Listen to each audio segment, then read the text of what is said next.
Hai câu chuyện kinh dị có thật trong Roblox sẽ khiến bạn mất ngủ. Như ta đều biết, Roblox là một nền tảng game cực kỳ thịnh hành để tất cả mọi người có thể tự tạo ra thế giới và câu chuyện của riêng mình. Nhưng có bao giờ bạn tự hỏi, những trò chơi kinh dị mà bạn đã chơi có khi là sự việc thật sự đã xảy ra ở ngoài đời thật? Không ít nhà sáng tạo game kinh dị Roblox đã lấy cảm hứng từ rất nhiều tình tiết và bối cảnh có thật do được các nhân chứng sống kể lại. Trong video này tôi sẽ kể cho các bạn nghe hai câu chuyện kinh dị có thật được công nhận tính xác thực trên rất nhiều bài báo và trong đó có cả nền tảng diễn đàn Reddit. Một vài cá nhân đã thuật lại những câu chuyện đáng sợ mà bản thân đã gặp phải được đăng bài trên nền tảng này.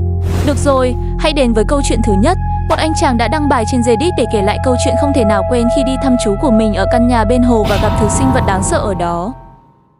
Câu chuyện kinh dị, căn nhà bên hồ.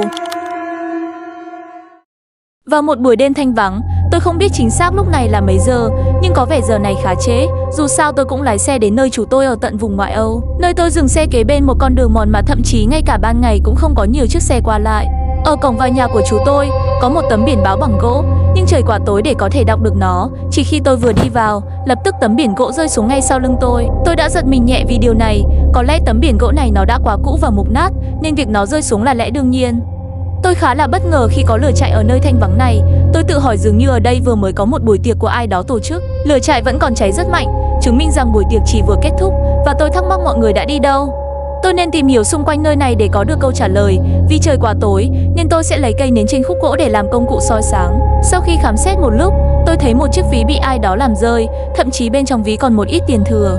Đối diện chiếc ví bị bỏ lại là một chiếc giày. Tôi có thể thấy rằng mũi giày được cắm thẳng vào lớp đất sét với một lực dứt khoát, giống như là người mang chiếc giày đang rất vội trong lúc chạy vậy. Và thứ cuối cùng bị bỏ lại là một chiếc điện thoại đời mới. Tôi khá bất ngờ vì điều này. Đây là loại điện thoại mới nhất ra mắt cách đây không lâu, với giá trị gần 2.000 đô. Dường như người làm rơi đã rời khỏi đây với động thái vô cùng cấp bách ngay cả khi bất chấp bỏ lại chiếc điện thoại có giá trị.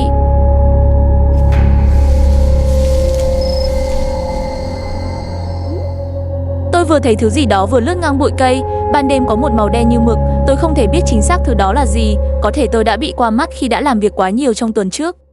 Tôi đã có một linh cảm bất an trong lòng. Buổi tiệc ở lửa trại thật sự rất kỳ lạ. Tôi cũng không muốn để bụng vì sự kỳ lạ này. Nhà của chú tôi rất gần đây. Tôi phải quay về xe để chạy đến đó. Khi tôi cố khởi động chiếc xe thì tôi nhận ra rằng chiếc xe đã bị chết máy đột ngột, không thể khởi động. Tôi tự nói với bản thân rằng có lẽ chiếc xe cũng đã quá cũ, nên điều xui xẻo này là không thể tránh khỏi. Dù sao nhà của chú tôi chỉ ở quanh đây vài trăm mét, đi bộ từ đây đến đó cũng xem như là một bài thể dục nhẹ để giải tỏa tâm trạng cho những việc kỳ lạ ban nãy. Được rồi, nhà chú tôi chỉ ngay phía trước ở bên con hồ nước nhỏ. Nhà của chú rất to, trông nó như căn biệt thự hơn so với căn nhà. Phép tắc lịch sự tối thiểu khi đến nhà người thân là gõ cửa hoặc bấm chuông. Lần bấm chuông thứ nhất không có ai phản hồi, và lần bấm chuông thứ hai cũng vậy. Đáp lại chỉ là những tiếng của ve kêu và các cơn sóng nhỏ trên mặt hồ nước. Tôi nói thì thầm rằng tại sao tất cả đèn trong nhà đều sáng nhưng không có một ai hồi đáp. Rốt cuộc chú của tôi ông ấy đã đi đâu? Cửa chính đã khóa. Tôi phải tìm lối vào trong nhà để biết chuyện gì đã xảy ra.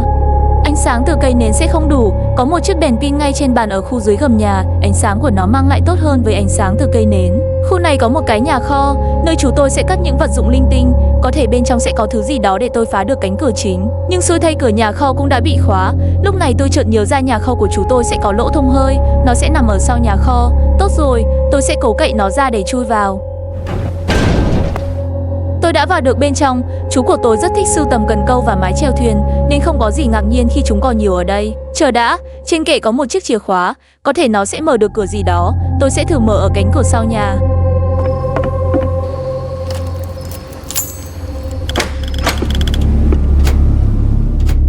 Ôi chúa tôi, bên trong có lẽ đã xảy ra một cuộc ẩu đả rất dữ dội. Mọi thứ đều rối tung lên và không có chú tôi ở đây. Trên sàn nhà tôi có thể thấy có rất nhiều vết cào sâu giống như móng vuốt của một con gấu. Không lẽ nào gấu nó đã đột nhập vào đây ư? Ở trên tầng nhà cũng vậy, sự hỗn loạn tương tự như ở dưới nhà. Tôi đang bắt đầu choáng váng dần. Nếu đây thật sự là do gấu tấn công thì chắc hẳn kích thước của nó to hơn nhiều so với kích thước một con gấu trưởng thành. Trong khi tôi xem xét căn phòng ngủ, theo quán tính tôi nhìn thấy có chiếc chìa khóa ở trên kệ. Tôi liền nhặt lấy nó.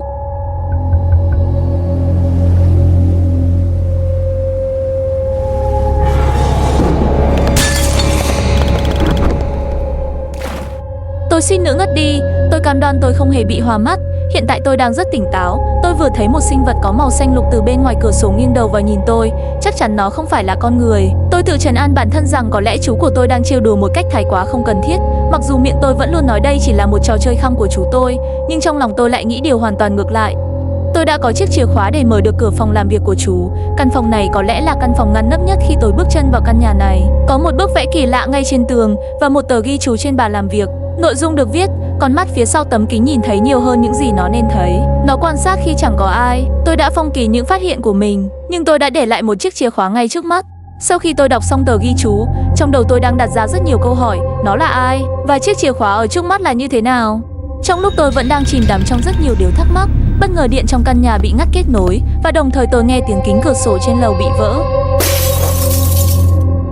Thật sự là kính cửa sổ vừa mới bị ai đó phá nát.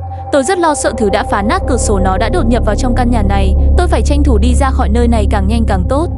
Những tờ ghi chú của chú tôi viết có nói rằng ông ấy có thói quen thường để chìa khóa cửa chính ở bên dưới tấm thảm trong phòng ngủ. Khi tôi đã thấy được chìa khóa cửa chính, ý chí mãnh liệt muốn sống trong đầu tôi dâng trào. Lúc này tôi chỉ muốn tìm thấy chú của tôi và rời khỏi đây trước khi thứ đó nó sẽ làm hại cả hai. Tôi đã ra ngoài khỏi ngôi nhà. Trời đang mưa rất nặng hạt. Việc kỳ lạ nối tiếp kỳ lạ. Thế quái nào trời đang có mây ít và thậm chí có cả mặt trăng rất tròn và sáng. Tại sao lại có mưa lớn đến như vậy? Tôi cũng đang nghĩ điều kỳ lạ này một lát và sau đó rất nhanh tôi đã quên đi. Tôi phát hiện ra rằng có kho chứa thuyền của chú tôi ngay trên cầu thang. Nếu may mắn tôi sẽ gặp được chú tôi ở đó. Trên đường đi, tôi lại nghe một thứ âm thanh quen thuộc.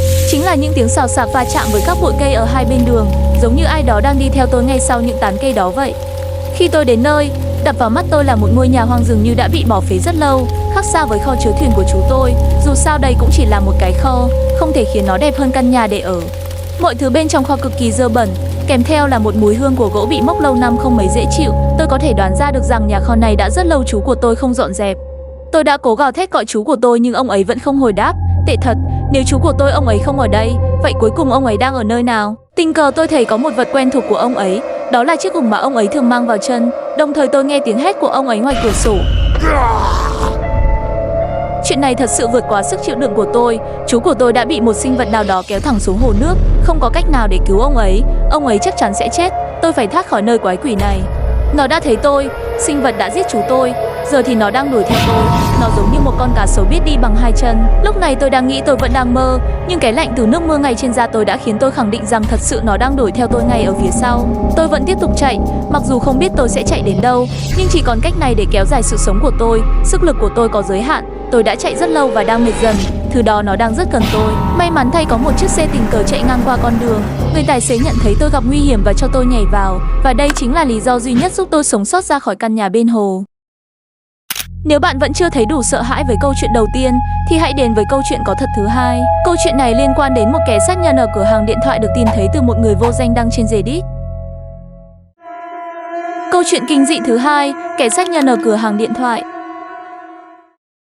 Tôi là một nhân viên làm việc tại cửa hàng di động lớn nhất nhì ở thành phố tôi đang sống. Ca làm việc của tôi bắt đầu vào ban đêm từ lúc 8 giờ tối cho đến 3 giờ sáng, tổng cộng 7 tiếng đồng hồ cho một ca làm việc.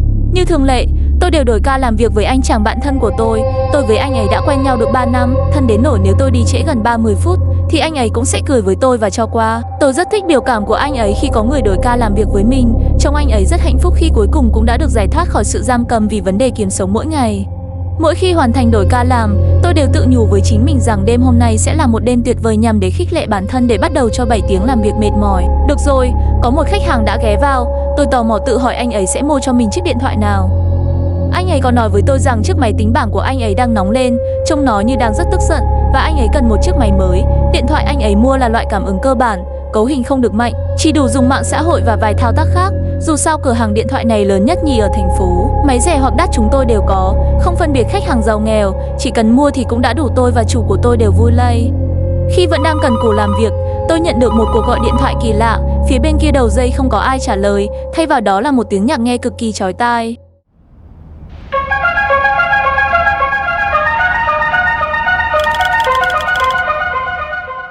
Ngay sau đó tôi liền cúp máy, tôi lẩm bẩm trong miệng và nguyền rủa tới những người thích trêu ghẹo người khác qua cách gọi điện thoại. Tôi đã gặp không ít những trò đùa này. Và có một vị khách đến, rất nhanh tôi đã quên đi trò đùa ban nãy và tiếp tục lao đầu vào làm việc. Đã được vài tiếng trôi qua, lúc này đã là 12 giờ đêm và bất ngờ có một tiếng động lớn phát ra từ bên ngoài cửa hàng, trông như âm thanh của một thứ gì đó bị đổ vỡ. Vẻ mặt của tôi đã thay đổi khi thấy ai đó đã làm ngã thùng rác trước cửa hàng. Cảm giác thật là khó chịu khi ca làm việc đêm nay của tôi không được trọn vẹn. Nói gì thì nói, nhưng tôi vẫn phải dọn dẹp cái đống hỗn độn này trước khi bị chủ cửa hàng nhìn thấy. Sau cửa hàng sẽ có một cái thùng rác để tôi vứt cái đống hỗn độn của ai đó. Và theo quán tính tự nhiên tôi nhìn một trạm xăng ở trước mặt.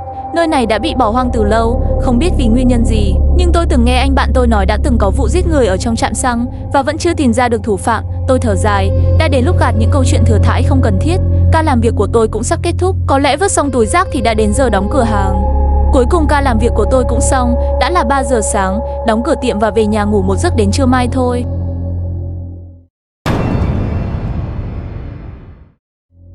Giống như đêm trước, để bắt đầu ca làm việc tôi sẽ đổ với anh chàng bạn thân của tôi.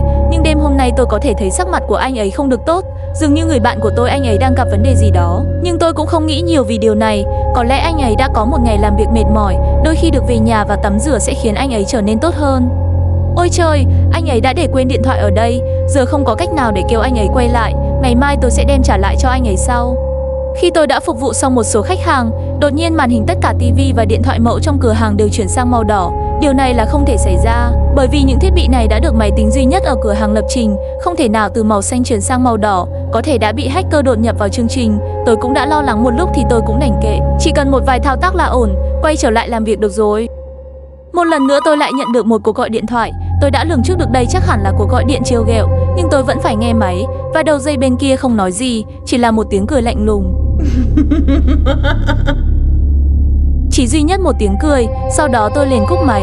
Cuộc gọi điện thoại lại trùng khớp thời gian đêm hôm qua vào lúc 10 giờ đêm. Tôi có một chút rợn tóc gáy ở sống lưng. Lập tức tôi nói to tự trấn an mình. Dù sao đây cũng chỉ là một cuộc gọi điện thoại trêu ghẹo, không có vấn đề gì lớn. Đồng thời những cuộc gọi điện trêu ghẹo này không có gì lạ khi có rất nhiều người gặp phải.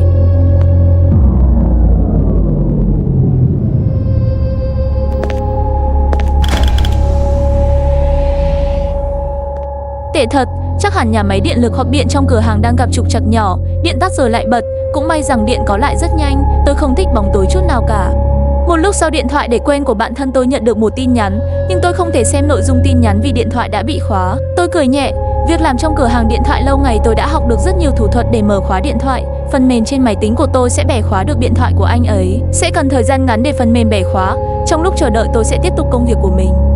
Tốt rồi, việc bẻ khóa đã hoàn tất. Giờ tôi có thể xem nội dung tin nhắn. Ôi chúa tôi, dường như anh ấy bị một tên kẻ xấu theo dõi. Đây là lý do vì sao sắc mặt của anh ấy trông lo lắng đến như thế. Không sao cả, đêm ngày mai tôi sẽ hỏi anh ấy xem tôi có thể giúp được gì. Ca làm việc của tôi cũng gần được 7 tiếng. Lúc này có một người kỳ lạ và trên mặt người đó đeo một chiếc mặt nạ kinh dị đứng trước cửa hàng nhìn thẳng vào. Điện cửa hàng cũng tắt theo. Tôi tự hỏi chuyện quái quỷ gì đang diễn ra vậy. Dự cảm tôi đang mách bảo không nên đi theo tên kỳ lạ đó. Vì quá sợ hãi, ngay lập tức tôi đóng cửa hàng để kết thúc ca làm việc sớm hơn dự kiến. Đêm ngày mai tôi sẽ hỏi thử người bạn của tôi vì chuyện này.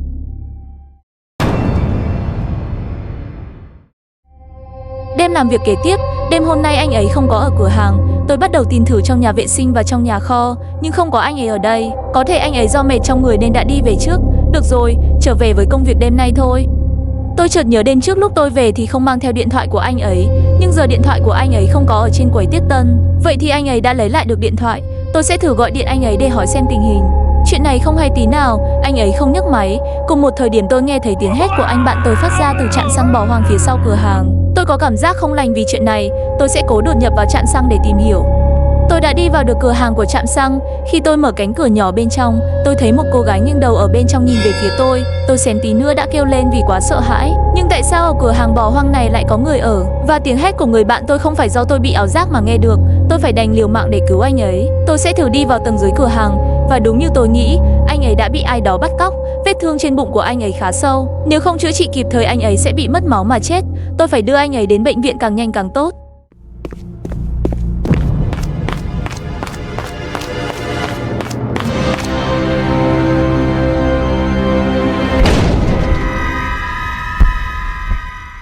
Nguy rồi, hắn đã thấy chúng tôi. Tay hắn đang cầm một con dao. Tôi phải chạy ra nhanh khỏi đây nếu muốn sống. Vì cảm thấy tính mạng của tôi đang bị đe dọa nên rất nhanh tôi đã chạy vào bên trong cửa hàng. Thậm chí ngay bên trong cửa hàng cũng không thể gọi là nơi an toàn tuyệt đối. Hắn chắc chắn sẽ vào được đây. Ở đây không còn an toàn nữa. Xe buýt ít phút nữa sẽ đến đây. Tôi phải làm mọi cách để kéo dài sự sống của tôi trước khi chờ xe buýt đến. Nhìn xem, tên sát nhân vẫn đang truy sát tôi không ngừng nghỉ. Tôi có thể thấy gương mặt của hắn chỉ là một người phụ nữ. Nếu vậy, chắc chắn cô ấy sẽ không chạy nhanh bằng tôi. Nhân cơ hội này tôi sẽ chạy trốn liên tục cho đến khi xe buýt đến hoàn toàn. Cuối cùng sự chờ đợi ác mộng của tôi đã được đền đáp. Xe buýt đã đến. Tôi lập tức nhảy lên xe trong khi cửa xe còn chưa mở ra hết mức. Và đây là câu chuyện có thật tôi đã trải qua khi làm việc ở cửa hàng điện thoại.